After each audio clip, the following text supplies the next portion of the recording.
Yeah, no, I mean, we all know the circumstances, and it's one and done from here on out. The playoffs, you only get guaranteed the next one.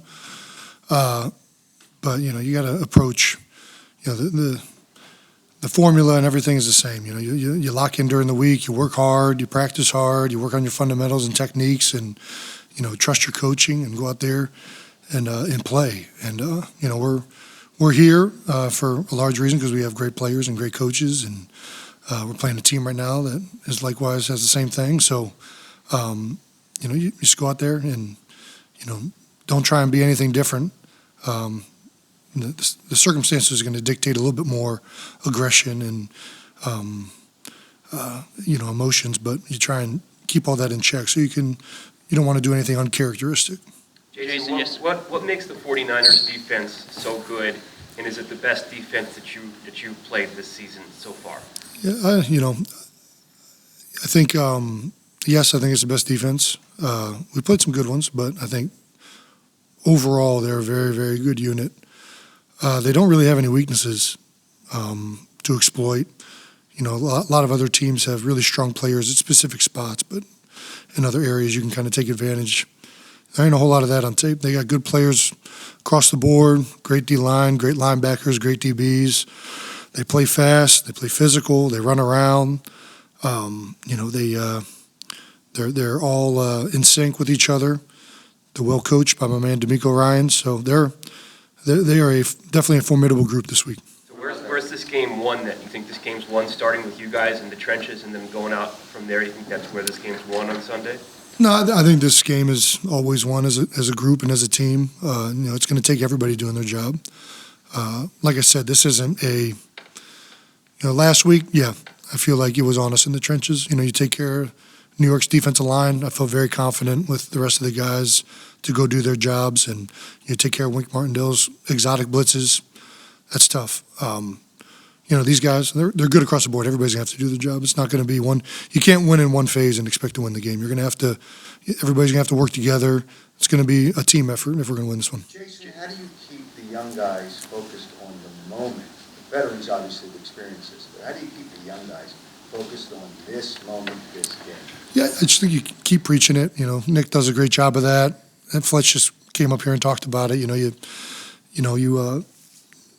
think that you don't want to let emotion or heightened circumstances make you or a team uncharacteristic. You want to realize it's the stakes are higher, but you're still playing the same game. I think most of the time when situations get the best of people, they let the stakes kind of make them do uncharacteristic things, make them make mistakes. You're not locked in for a second. So I think Nick does a great job of that, of preaching it. I think the older guys preach it, and I think we got a really, really good group across the board. That's why it's important to have, you can't have nothing but old guys, otherwise you won't have too much energy out there. And you can't have nothing but young guys, otherwise there'll be nowhere to channel that energy. And I think we got a really good depth of roster. We got some old guys, we got some young guys, got really, really good coaches. So I feel very confident that in how we'll be able to handle the situation. Hey Jason, yesterday Dallas Goddard said that it was so loud during the divisional round that the offense went into a silent count. I guess the two-layered question is, did you guys rep that leading into that game? And I guess is your preference as the person who snaps the ball, would you prefer it to be quiet when you're on offense at home? Well, I think, obviously as an offense, you always want to be able to, for it not to be loud, mainly for communication purposes. There's a lot going on before the snap, and that hinders an offense quite a bit. But I think we've used silent cadence even before the divisional round at home before. Our fans are known to be pretty loud, and there's certain circumstances where they're going to be extra loud. So I think it's, we've repped both of those at this point, and we've had a lot of work on verbal cadence and silent cadence, and I think whichever one we're doing in the moment, we'll be able to execute. Jason, the NFL's thrown around the idea of maybe taking home field advantage out of the conference championship games. Yeah. What do you think of that? I'm not a fan, obviously. I don't know. I would assume they're doing that because it makes more money, but I think, obviously, a big part of the regular season being important is this bye week and the home field that you get.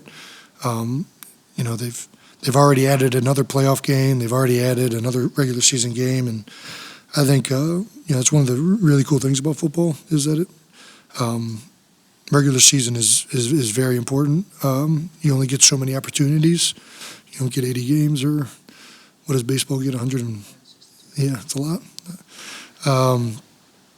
So I'm not in favor of it, but I'm not in favor of a lot of things. And at this point, being an older player, I think I just resist change in general because it affects me more in my game, and I don't like doing that at this point. So, I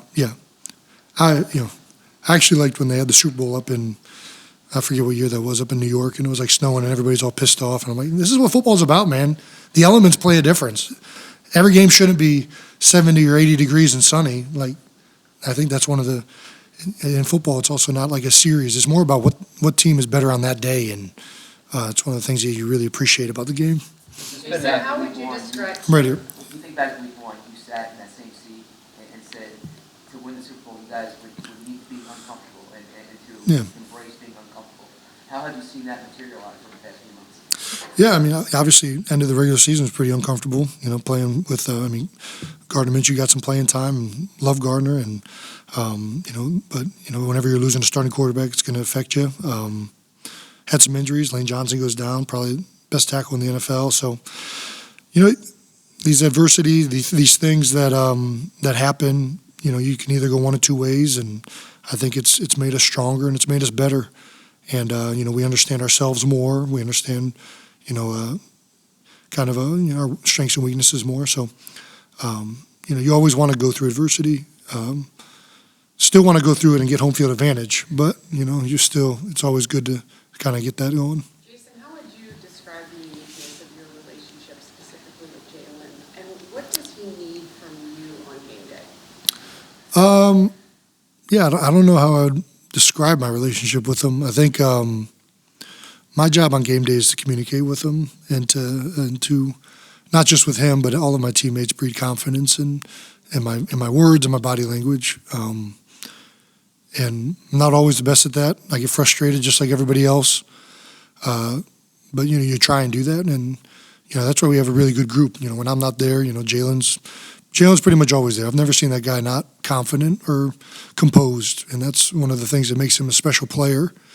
I'm very much kind of hard on my sleeve, and that can be a great thing and a curse at the same time. But I think everybody out there, it operates best when you're being yourself, you're being authentic, you care about each other, and it makes everybody buy in more, or feel like it's important to you, it's going to be important to me, all that stuff. Jason, speaking of hard on the sleeve, I guess there's a chance that this is your last game at the Link. Mm-hmm. Has that entered your thoughts at all? And will you be soaking it in more? I think it was like maybe 3 years ago. I think that might have been maybe Doug's last year. That was on my mind quite a bit. So I've learned now that I don't know when that last game's going to come, so maybe I think about it a little bit less. It's always a chance that that's going to be the situation, but you just try and think about the game and focus on taking in the moment and being 100% there. It's hard enough doing it that way. It's going to be a lot harder if you're not focused. Jason, on a lighter note, do you? With DeMeco as a teammate, did you ever A lot of get things, that feeling yeah. that he had a future? Absolutely. I think a lot of guys felt this coming when he was a teammate. You talk about just an impeccable leader in a lot of similar ways to, I guess, Jalen, just always composed, always in the moment, very smart, cerebral player. He was definitely a favorite during the Chip Kelly era in the locker room by coaches and players. I mean, everybody loved DeMeco, and it's of no surprise that he has gone on to have success in anything, but certainly not surprising that he's having the type of success he is as a defensive coordinator. Jalen having that steadiness, how long did it take you to realize that was not like a put on, that was really authentically? I mean, I give everybody the benefit of the doubt from the get-go, so I think I'd like to say right away, he didn't. It's been who he is since the moment he's been here. I'm assuming it's been that way in other places. So yeah, I give everybody the benefit of the doubt of authenticity and that they're being who they are until that changes. But Jason, Stacey asked you about relationships with Jalen, but I'm curious your relationship with Brandon Graham, having been around him for so long. And there's this video of you guys taking the field this past week, and he's chirping at Dexter Lawrence. Yeah, I wasn't happy about that. I told him right after, hey man, you talk to the tackle, okay? I'll handle this guy. I don't need him more revved up than he already is. Yeah. Being around him as long as you have, just come to expect that, and that's just part of him. And it's funny to me because he's the Walter Payton Man of the Year, but then he walks out there and tries to play that. Yeah, but even when he's talking trash, you see it right afterwards. He's dapping guys up and stuff. I mean, it's just who he is. He's a trash talking. It helps him get going, and that's part of his process of being the monster that he's been for such a long time here. BG, Fletch, Lane, all four of us have been here for a very long time, decade plus. BG being the longest, and he's a special person. He's a special teammate. He's one of those guys that brings the energy, and he backs it up too. And you have to. If you're going to be that guy, you got to back it up as well. Otherwise, guys aren't going to like it. So I think that he's a unique individual that's makes other guys around him better just by being the person he is. He's just consistent, I think the biggest thing you see on tape with him is, he don't really put the team in harm's way. If the look is not there that he won't, obviously, he's throwing the ball away and just not making a lot of mistakes. So I think that's a lot that stands out on tape about him. Fletch, you played around BG for an awfully long time. This video that went kind of viral this week, if you guys want to take the field, right?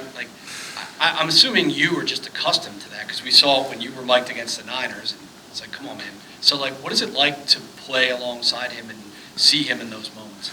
It's just like one of them things. I think tell a lot of people, I feel like me and BG been married for 11 years now, and some of the things he do is just it's just second nature. You get used to it, and we talk about it a lot. But I think going out for the coin toss the other day it's probably the top 5 things that he's done.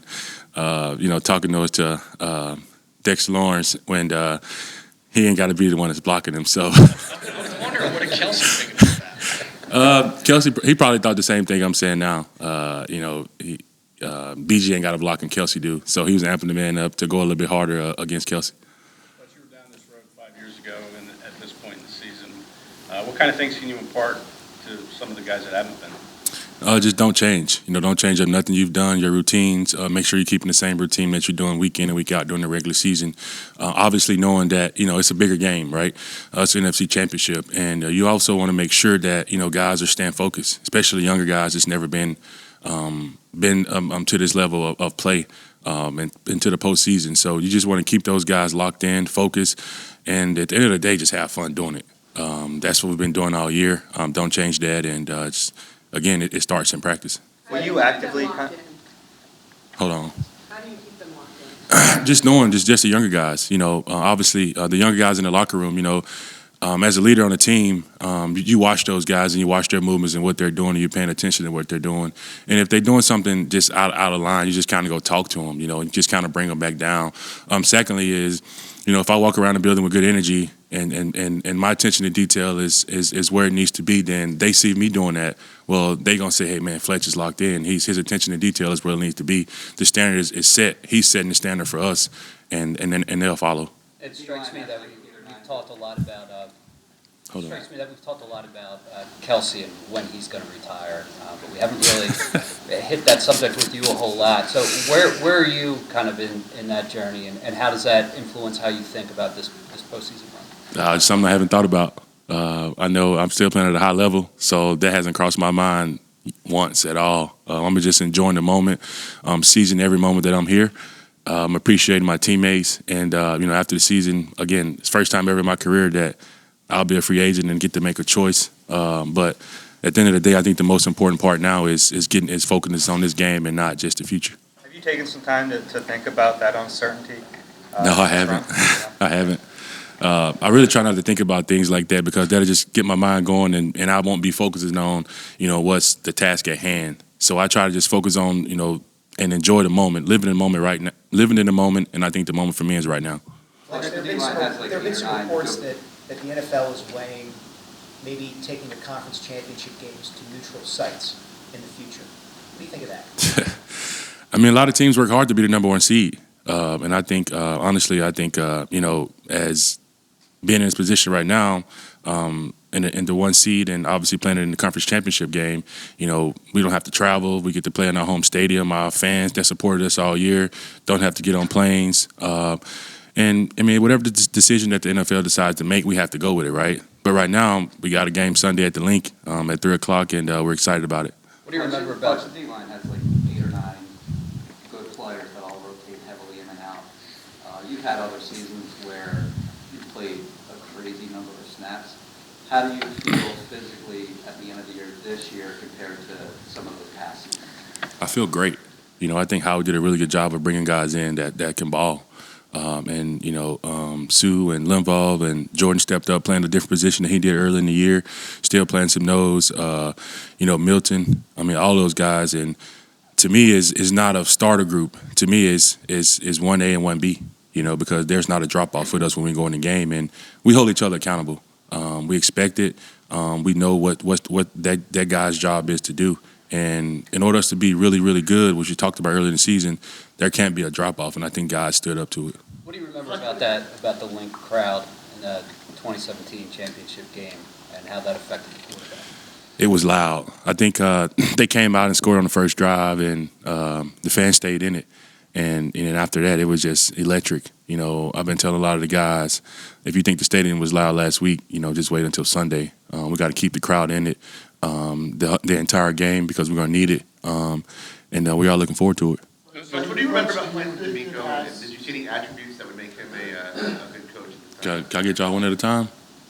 I couldn't hear you. I was just saying, what did you remember most about playing with DeMeco? And did you see any attributes at the time that would make him a standout coach? A natural leader. When I first got here, and was in the locker room with him, I kind of watched him a little bit. He's just a natural leader.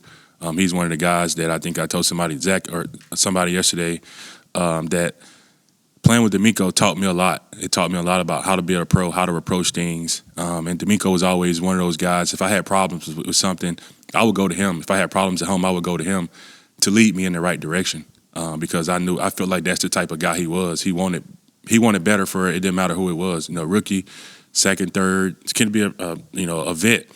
He always just wanted the best for whoever. And I always looked at him as just a natural leader. Liz, did you kind of get a sense in that last NFC Championship game that the crowd, the atmosphere kind of had an impact on the Vikings, like it affected, the way they played and everything like that? Yeah, absolutely. Especially when against their offense, against offenses, because if the crowd is loud, they got to go silence cadence the whole time, and that's what we want, right? We wanted them to not be able to get their calls in and get their checks in, and that's the advantage of playing in Philly, and the fans will stay in it. At what point this season do you think you guys had a chance to be this type of team? I mean, I kind of sensed it. A couple, like right mid-season, I think I was talking to the team before we played, and I was telling them there was a sense to me where we played a team, and it was a big win for us, and we all got in the locker room, and I realized that nobody was acting like we had already won the Super Bowl or done anything big. It was just all business.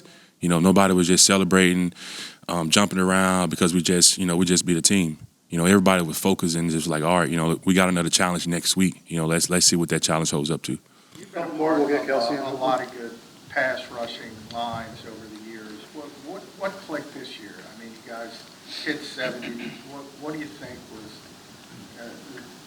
Why do you think there was so much success?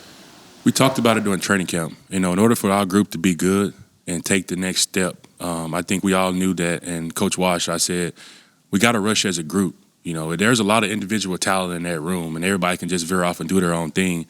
But individuals don't win games, right? Groups win it. Teams win it. And if we're rushing as a group, like nobody can stop us. With individual talent, we all got it. But unless we're all doing it together, then, there's really no reason to be doing it. What does that mean, rushing as a group? just everybody doing their job. There's nobody just rat balling, nobody going rogue, nobody just not in the right spots where you expect them to be, and everybody's just clicking. So it don't matter if there's a Alpha or Bravo in there. Everybody knows how we're rushing and the way that they're putting it in, and if we're all clicking together, it all happens. And now, I mean, you look up and we got 70 sacks. That dynamic, Fletch, where the team is not like overly celebrating wins and it's sort of matter of fact. You think that's a reflection of player leadership? It is because you have to harp on it. You have to keep going with that, and I think Nick did a good job of that. Okay, we won. Okay, next round. Let's not try to celebrate a win for an entire week and then lose focus and lose sight of what we got and have in front of us. Yeah, I mean, one, I think he's been doing it for a long time. I think it's pretty easy to see just how explosive he is and what he can do in space and things like that. And I also think in between the box, he's very patient, and when he hits things, he's hitting it 100 miles an hour. So really good back, a lot like all their other skill positions, just really, really good in space. So really good challenge for us this week. With how interchangeable some of those pieces are, how do you go about approaching that?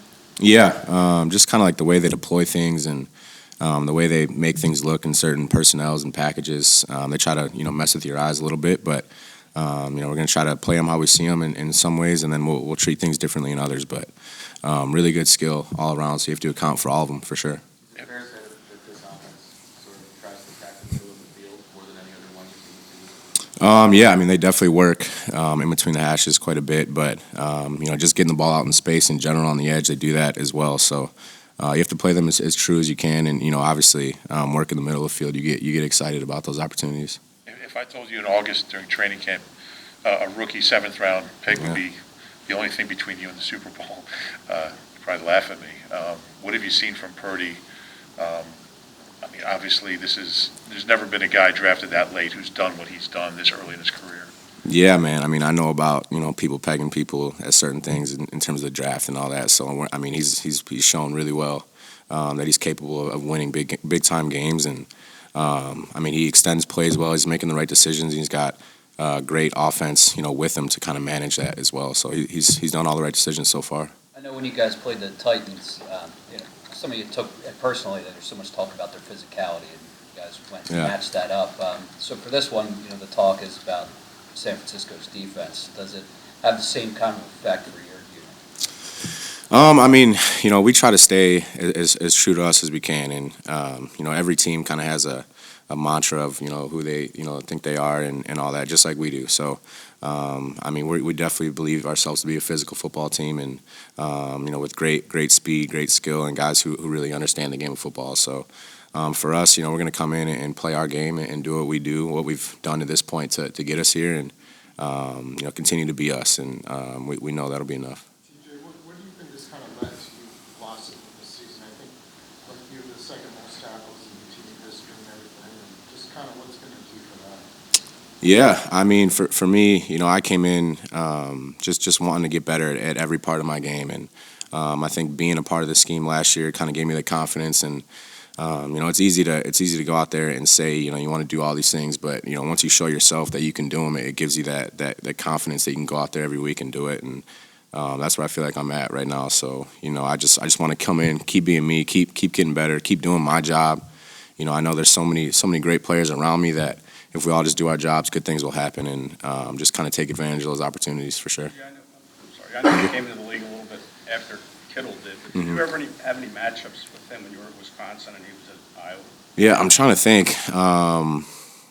Not that I remember. At Iowa, Wisconsin games, those games were like 7-6. Just straight running the ball. So I don't really remember too much. But obviously, just know how good of a player he is and how dangerous he is as well.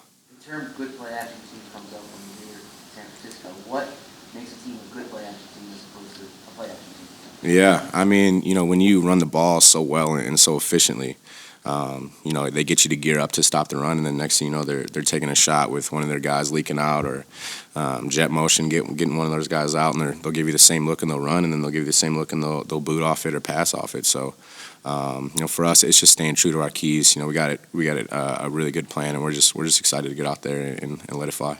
Obviously, tackling TJ is a big part of defense in general, but when you have so many guys known for yards after the catch on one particular offense, is there more of a sort of emphasis placed on people wrapping up this week? Yeah, I mean, you kind of see how well they do, like you said, after the catch and just getting guys in space. But, for us, our thing is always just getting as many hats to the ball as possible. I think it's going to be a big effort game with guys getting out of the stack in the D-line and linebackers reading things the right way so they can get to the flat and help. And, it all comes down to technique as well, making sure that we're, taking hamstrings down instead of taking people up high or just running our feet through tackles. So all things we've talked about really since OTAs, but now it really comes to fruition. We got to see it happen this week. TJ, the first half of the season, I think you guys made every interception, every loose ball you guys recovered. Second half, it hasn't gone that way. There have been opportunities for takeaways that just haven't gotten finished. In a game like this, how important is it if you get 2 or 3 opportunities to take advantage of? Yeah, I mean they're crucial. I think we've, again, kind of like you said, we've been in opportunities and haven't made them. It hasn't killed us, but we want to be a defense that can change the field, flip the momentum, and get the ball back to our offense. We know that those things are important this week. We have the guys to do it. We've been doing it all year. It's just kind of making it, getting out there and making those plays when we're in our spot. But our biggest thing is just not trying to chase those things. We know that. We want to create big plays and things like that, but we just got to go out there and do our job and make the plays when they come to us.